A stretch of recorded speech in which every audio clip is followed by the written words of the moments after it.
Hello, my love. It's Rachel here, and every Sunday now we are going to have our weekly energy here on this channel. Now, when we came to this material world, it's not like the creative energy, the light, whatever you call it, just said you go there and you do you. I really don't care. That's not like that. We have tons of openings, tons of windows, tons of tools, and even wisdom available uh, uh, for us to navigate this material life, to navigate this human experience as souls that we are.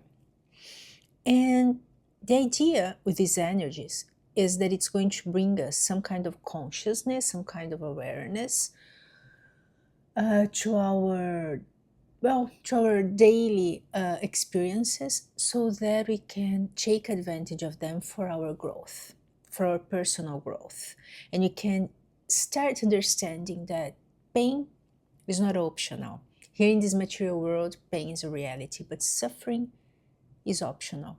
Suffering is the exercise that we as human being, that us as human being, we love to practice, of playing the same things over and over again. Like living those experiences over and over again.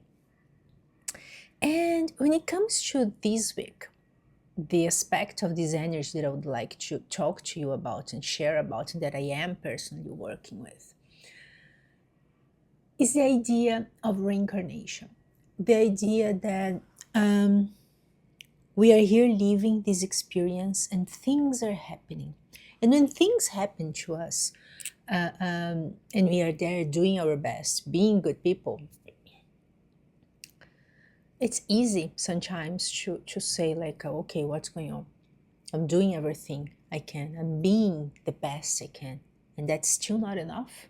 I'm not worthy. I'm not enough. So what should I do? I don't understand, Now that I am transforming myself, for example, they seem to be getting worse. What's going on? And one of the ideas here is the idea of reincarnation. So we are going through experiences now that we are bringing from other lives. And the thing here with reincarnation, at least I would like to share with you something that used to bother me a lot, was the idea that reincarnation, even though I believed in that, I always did, I always believed in reincarnation, but I was always thinking, okay, but how can we make sure that as a society, we are not going to use the idea of reincarnation to justify injustice, to justify violence, to justify revenge or whatever? Oh, it's just a revenge. If it's happening now, it's probably because in another life. And that used to bother me. And then talking to a monk, and he, who is my friend as well, he said, great question. But how can we think about that? We can think that our goal here is to understand that we lived other lives before, so we have some things happening now. We have some gifts that we just think, okay, I never worked on this gift. Why do I have this gift? And you have challenges that you feel like, oh, I shouldn't have this challenge in my life. I don't deserve that. But at the same time, the idea here is to develop the consciousness of saying, it will end here. So if the idea of cycles and reincarnation as cycles that are going to repeat and repeat and repeat themselves. So let's say today you are here with me, you are my friend, and you are going to hurt me. Oh, then the next life I'm going to come back and hurt you. It's not as simple as that, but just as an example. The idea is, okay, you hurt me, but I will choose not to fight back. Or even when we have those reactive behaviors, when we are so angry at somebody, when we want to do something, we just say, I'll stop here. I'll be proactive. I'm not going to do it. It will end here.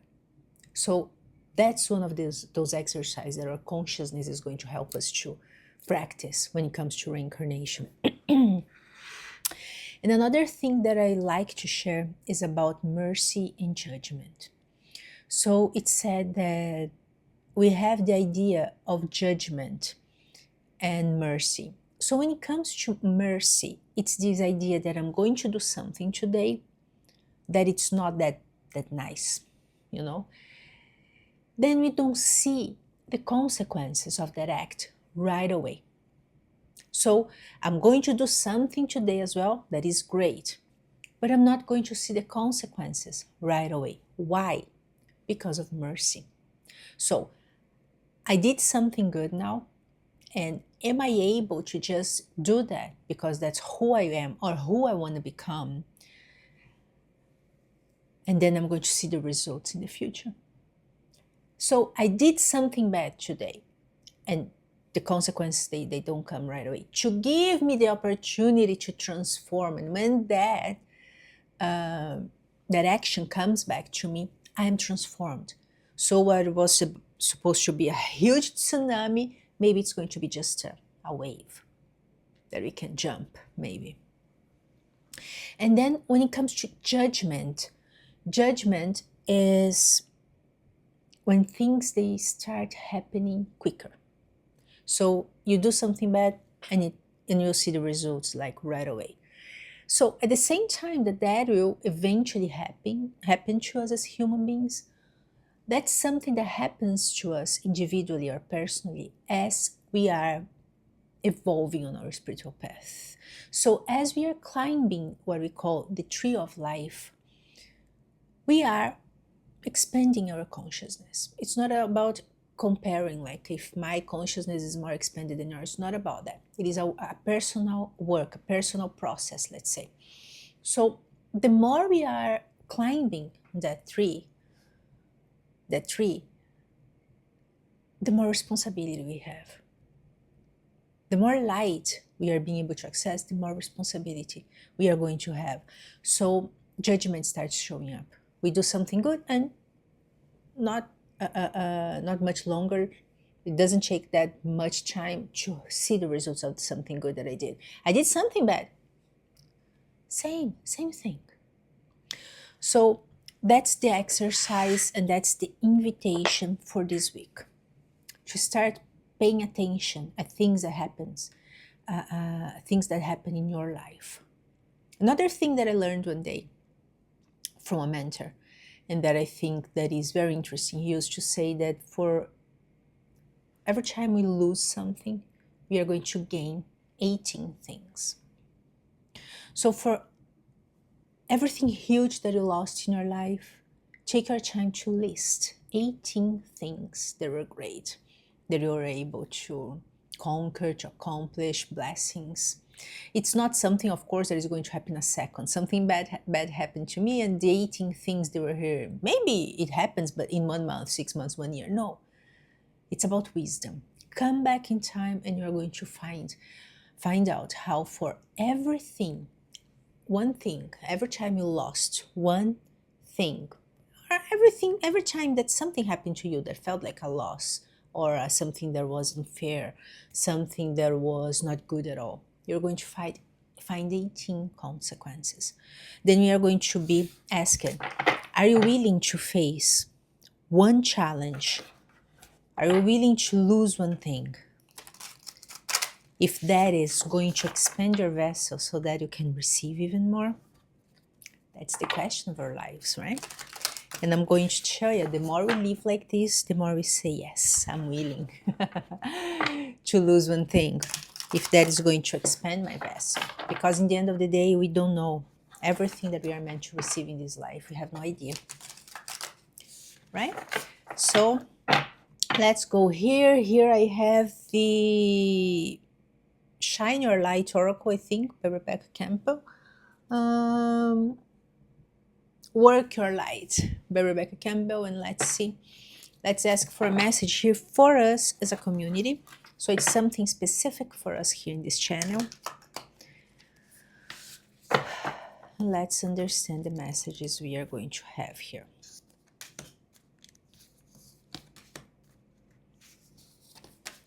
So here we have, share your voice, come out of the cave, persecution and expression. Then we have, get grounded, empaths, highly sensitives, and connect with nature. And here we have, break the chain, ancestral patterns, healing and rewriting the future.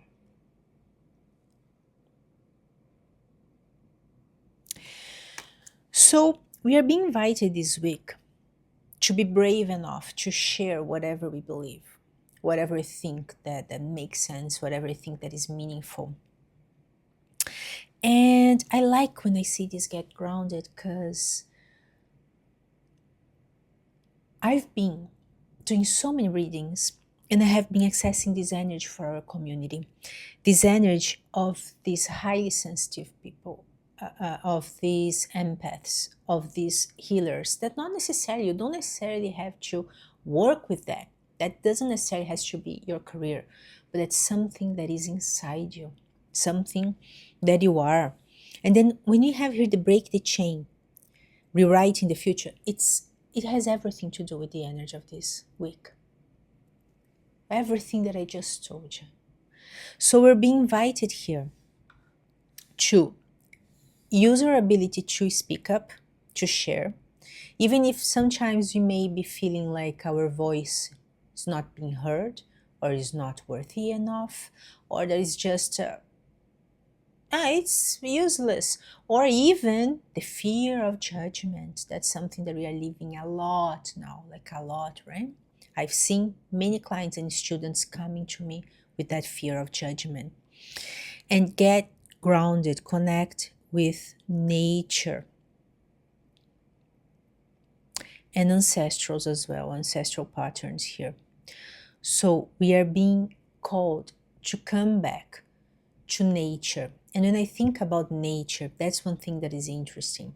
One day I saw somebody saying, years and years ago, if you don't believe in reincarnation, you should see nature, because it's so clear that there's reincarnation like this, that our cycle as beings that are in nature here on this planet, it's like death and rebirth, death and rebirth, death and rebirth, start and ending, starting and ending, starting and ending. There's a cycle going on, and it feels like understanding that cycle is we are being invited to understand that cycle now. So that's how understanding the week's energy is so powerful. But it's interesting as well that you take note, take your journal and write down this week's energy, and write down these messages and read them every single day, to remind you, to remind your mind, because the mind is always very tricky, right? It's going to play with us, it's going to make us forget. And then at the end of the week, I'm going to invite you on Saturday before our next week's message to sit down and evaluate how you did this week. Even on a daily basis, every night stop and think how things went during the day, what I was able to do, what I was not able, what I would do different, and play that in your mind before bed. Then those moments before we fall asleep, they are very powerful. Okay? So my love, thank you so much for being here. And I'll see you in the next video here during the week, and in the next Sunday for our weekly energy as well. Thank you so much for being here. Sending you lots of love.